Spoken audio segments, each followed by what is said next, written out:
hadday noqoto iyo dadkeenu ala idaacado fara badan iyo miidiyaal fara badan oo ku baxa ma laha bini'aadamkan intiisa badan idaacadaha iyo barnaamijyadaas lagu soo jiidaa dadkeenu waxa laga yaabaa qaar badan oo ka mid inuu qaflad iskaga jiro wax wadanka ka socda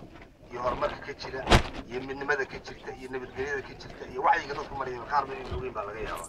qaarna way u kasayaan cadaawad fara badan oo dadkeena nimanka shirtada ee madaxda ee dibadaha jira ay u qabaan oo inaga isu keen dhibeenna wadankeenu uu ka jiraa arrinta marka dawada ugu weyn waxay noqonaysaa wada kasta oo maanta karan bixila ka baxda waxa maanta karan bixila ka dhacay sida uu u dhacay qaabka uu dhigan yahay jeedada laga leeyahay muhiimadiisu waxa weeye in horumar iyo nabadgelyo iyo midnimo la gaaro oo qabiilkaasu uu sidaa ku shaqeeyo dadka kale intiisa kale oo dhan sidaas oo kale noqon iyo wada noqon doona waxyaabaha ka jira wadankeena iyo horumarka iyo barnaamijyada wadankeena ka socda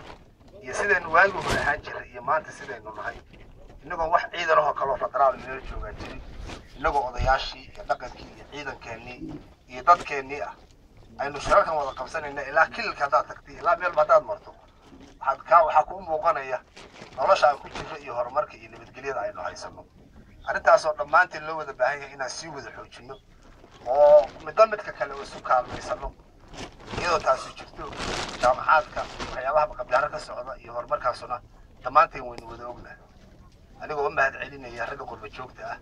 ee dibadda ka yimid ee reer faarax iyo odayaasha kale halka sii joogay dhaqanka ee ugaasku madaxda u yahay aad iyo aad baad u mahadsantihiin annaguna kasoo qaybgalan kasoo gallay sharafta kulligeena inoo wada tahay aad baan ugu mahadinay ilaahay baan ku mahadinaynaa sumaadinkeena waana mahadsantihiin